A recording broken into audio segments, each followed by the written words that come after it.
Vítame vás pri našom ďalšom videorecepte, priatelia. Dnes sme si upiekli famóznu dvojfarebnú bábovku.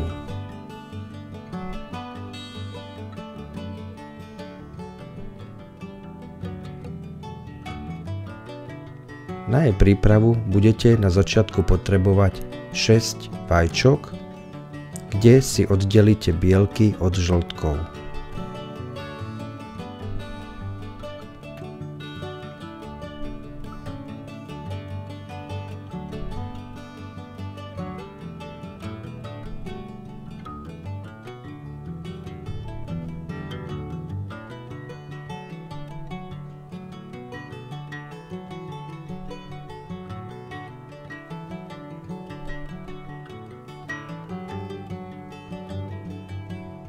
Do týchto bielkov sme pridali štipku soli a nechali sme ich vymiešať na tuhý sneh.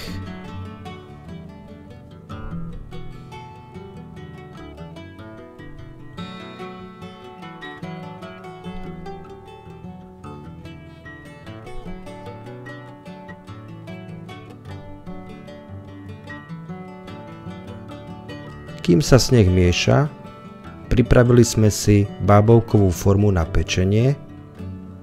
V našom prípade to bola nerezová bábovková forma a poctivo sme ju vymazali maslom na pečenie. Netreba zabudnúť aj na vymazanie jej strednej časti.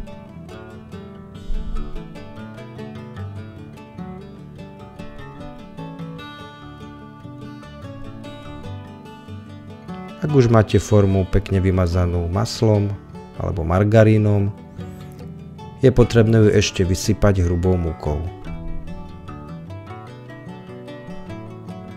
Cieľom tohto procesu je jednoducho to, aby sa nám upečenú bábovku podarilo oddeliť od formy.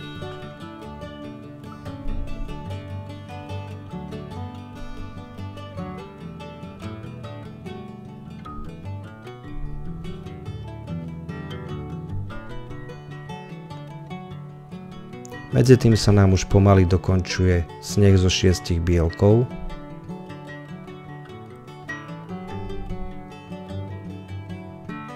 Ktorý sme si dali do inej nádoby.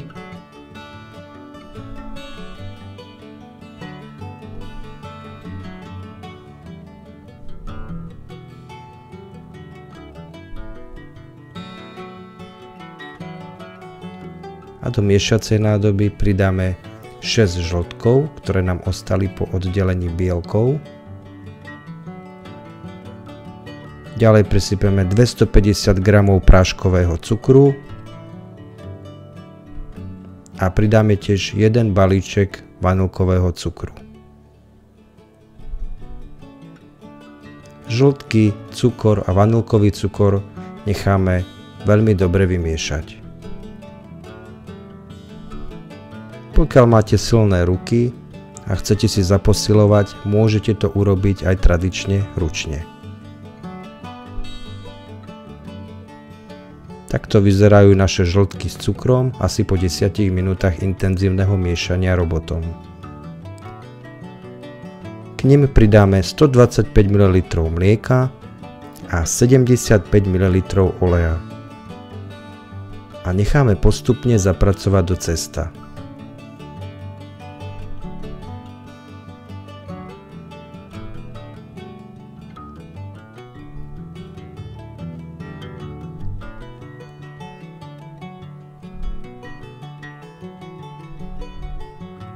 Do 270 g polohrubej múky pridáme 1 balíček prášku na pečenie a túto zmes budeme postupne pridávať do cesta tak, aby sa dobre zapracovala.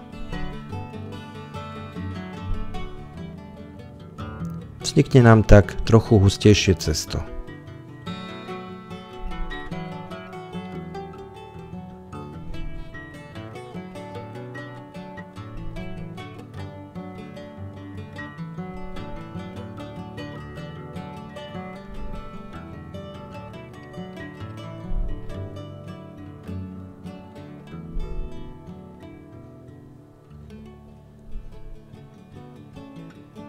Po zapracovaní múky a prášku do pečiva postupne pridávame sneh s bielkou a tentokrát už naozaj ručne zapracujeme do cesta tak, aby ostalo pekne nadýchané.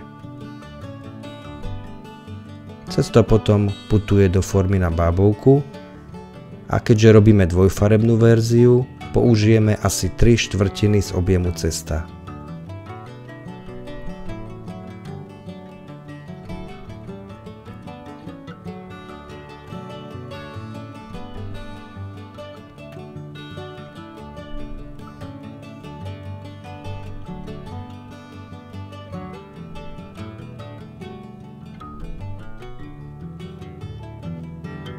Do zvyšku, ktorý nám zostal, pridáme 2 čajové lyžičky kakaového prášku a nezabudneme pridať asi 100 g sušených hrozienok, ktoré sme si predtým namočili vo vode.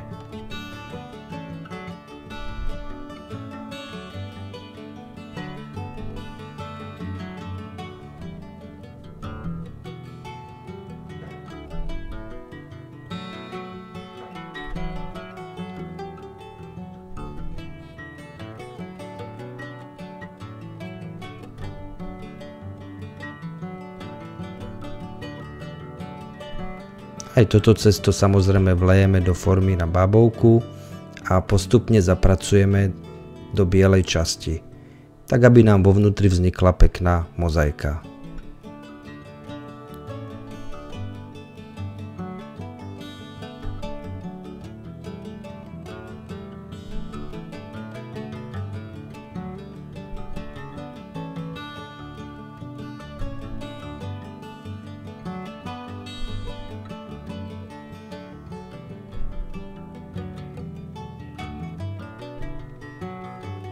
Bábovku budeme piecť vo vyhriatej rúre na 200 stupňov približne 40 až 45 minút.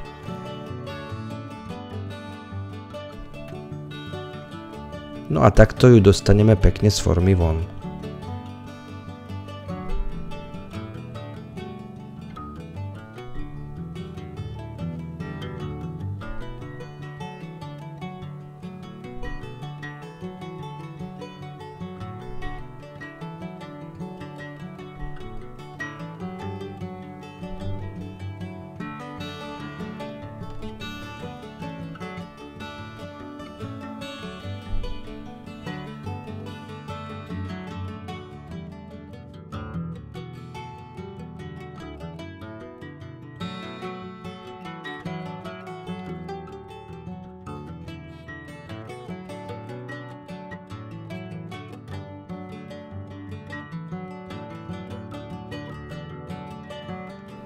Po vychladnutí ju môžete posypať práškovým cukrom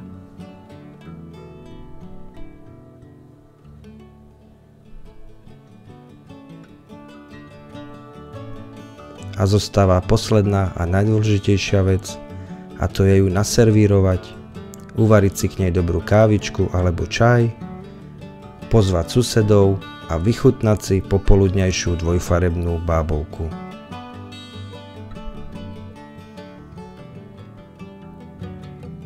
Prajeme vám dobrú chuť, príjemné zážitky a tešíme sa na ďalšie stretnutie s vami.